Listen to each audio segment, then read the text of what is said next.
Merhaba arkadaşlar, kanalıma hoş geldiniz.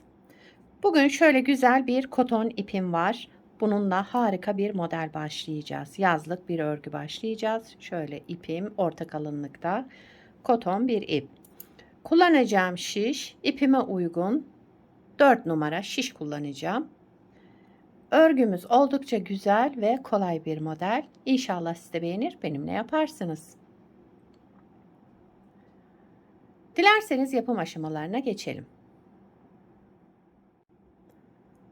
Evet, ilmeklerimizi alarak başlıyorum. Şu şekilde birinci ilmeğimi aldım. Bu model için ilmek sayısı 2 ve 2'nin katları, yani çift sayıda olması gerekiyor. Yapacağımız örgüye göre ilmek sayımızı bu şekilde ayarlayacağız. Ben tek şişle başlıyorum ama bu alt kısmının biraz geniş olması gerekiyor. O yüzden şöyle biraz geniş geniş alıyorum. Eliniz çok sıkıysa 2 şişi birleştirerek ilmek çıkarmayı yapabilirsiniz. Lastiksiz yapacağım ben arkadaşlar. Siz isterseniz lastiğin üzerine de başlayabilirsiniz. Hemen sayalım şöyle. 2, 4, 6, 8, 10, 12, 14. Bir ilmek daha aldım. 16 ilmekle modelimi kurmaya başlıyorum. Modelin birinci sıra ön yüzündeyiz. Dediğim gibi ben lastik kullanmayacağım ama istediğiniz lastiğin üzerine de başlayabilirsiniz. Birinci sıra ön yüzünde kenar ilmeğim ilk sıra olduğu için düz ördüm. Devamındaki ilmeği düz.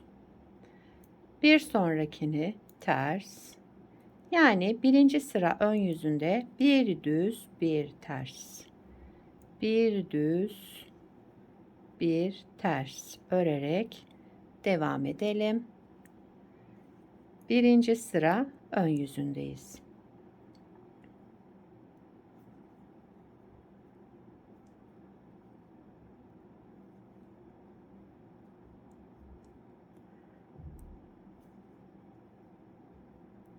Son ilmeğimi de ters ördüm.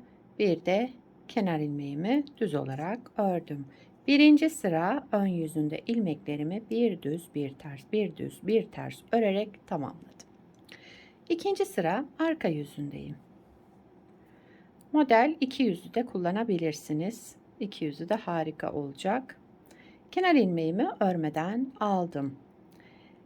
Bir düz bir ters sıradaki ilmeğim. İpimi kendimden tarafa aldım. Önde bir düz ilmeğim var. Arkadaki de ters ilmeğimi alarak şu şekilde ilmeklerimi ters örerek kestim. Tek ilmeğe düşürdüm. İpi kendimden tarafa aldım. Bir düz bir ters ilmeğimi ikisini bir düz örerek ters örerek kestim. İki ilmeğimi ikisini bir ters örerek kestim.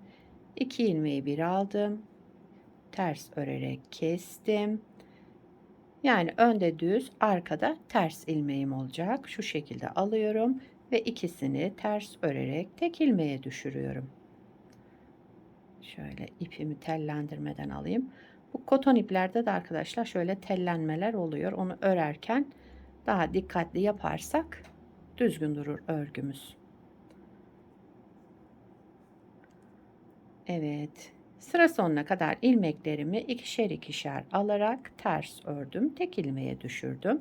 Kenar ilmeğimi de ördüm. Üçüncü sıra ön yüzüne geçtik modelin. Üçüncü sıra ön yüzünde kenar ilmeğimi örmeden aldım. Bakın ilmeklerim şöyle tek tek belli. Sıradaki ilmeğimin arka boşluğundan bir ilmek çıkardım. Şu şekilde aldım örmeden ve diğer ilmeğimi düz olarak ördüm. Arka boşluğundan bir ilmek çıkardım, örmeden aldım. Sıradaki ilmeğimi de düz ördüm.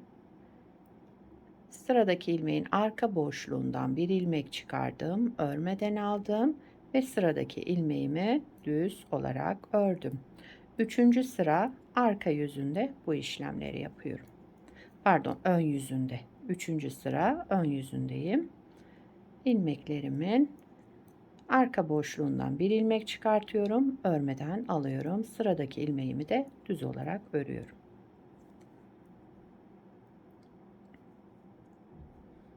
Modelimiz 4 sıradan oluşacak.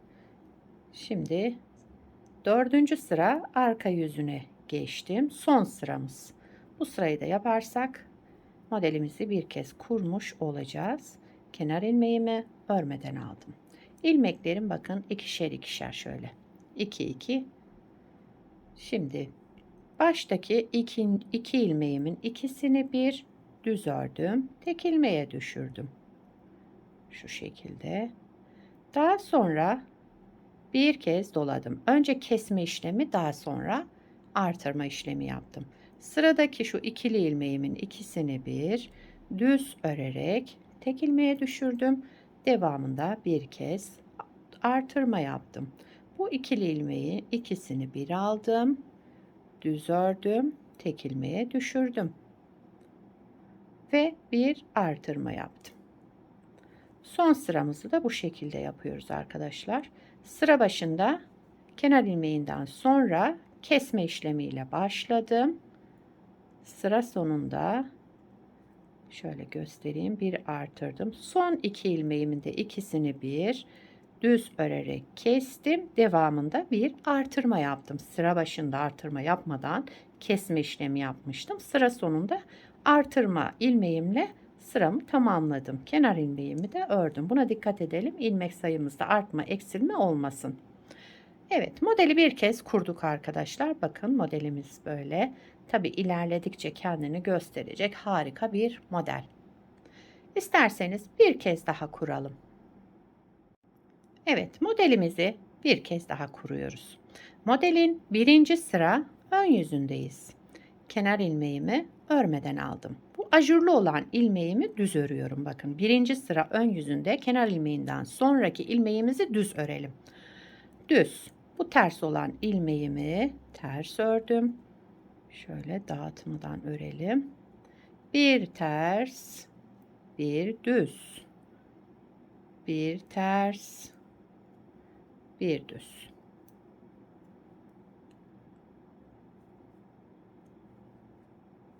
Bir ters,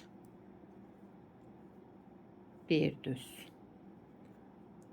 Birinci sıra ön yüzünde bir düz, bir ters olarak sıramızı tamamlıyoruz. Son ilmeğimi ters ördüm. Kenar ilmeğimi de düz ördüm. Birinci sıra ön yüzünde bu işlemleri yaptım. İkinci sıra arka yüzüne geçtim modelin. Kenar ilmeğimi örmeden aldım. Şu şekilde bakın. İpi kendimden tarafa aldım. Önde düz ilmeğim, arkasında ters ilmeğim. İkisini bir bu şekilde alarak ters ördüm ve tek ilmeğe düşürdüm. Kesme işlemi yapıyorum. Sıradaki iki ilmeğimi ikisini bir ters örerek tek ilmeğe düşürdüm. Kestim yani. İkinci sıra arka yüzünde ilmeklerimizi şöyle ikili ikili ters örüyoruz. Birinci ilmeğim düz, ikinci ilmeğim ters olacak. Bu iki ilmeğin ikisini bir alarak tek ilmeğe düşürelim.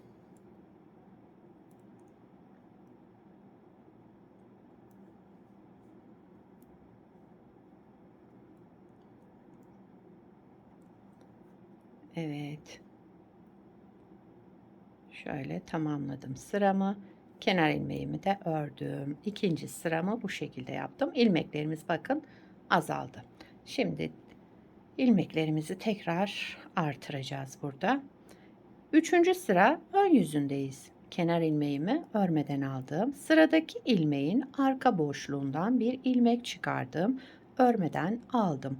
Sol şişimdeki ilmeğimi de düz olarak ördüm. Burada tekrar kestiğimiz ilmeği artırmış olduk. Sıradaki ilmeğimin arka boşluğundan bir ilmek çıkardım ve diğer ilmeğimi de düz ördüm.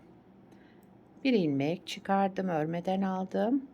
Sol şişimdeki ilmeğimi de düz ördüm. Üçüncü sıra ön yüzünde ilmeklerimizi Bu şekilde böyle şekillendirerek devam ediyoruz.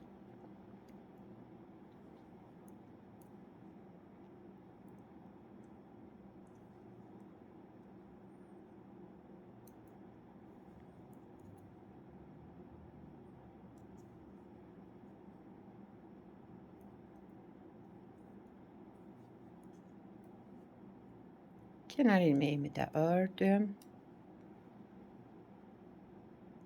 Dördüncü sıra arka yüzüne geçtik.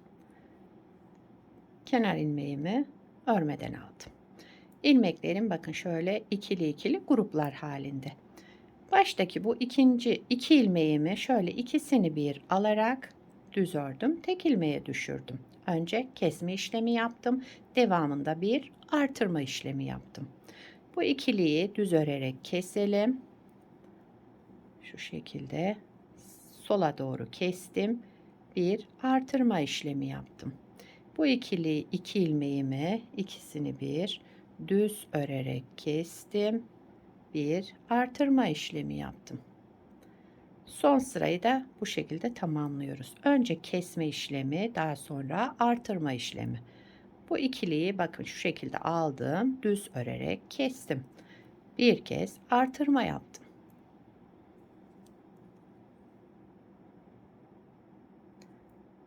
Son iki ilmeğimi de kestim.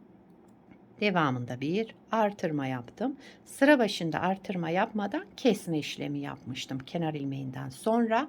Şimdi sıra sonunda artırma yaparak bitirdim sıramı. Kenar ilmeğimi de düz olarak ördüm. Bu sıra sonunda sıra başında artırmaya dikkat edelim arkadaşlar. Tam gösterdiğim gibi yaparsak modelde bir kayma, artma, eksilme olmaz. Evet, modelimiz böyle devam ediyor. Bakın gayet güzel, şöyle gösterişli, tam yazlık bir örgü. Bu koton ipe de gayet yakıştı bence. Gerçi istediğiniz iple örebilirsiniz. Benim bugün size örnek olarak gösterdiğim koton iple yaptım.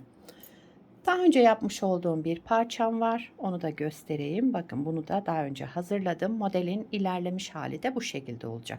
Bunu beraber yaptık. İkisi de lastiksiz hazırlanmış. Modelin arka yüzü de bu şekilde. Bakın her iki yüzünde kullanabileceğiniz harika bir model bence. Sizce nasıl arkadaşlar? Fikirlerinizi bekliyorum.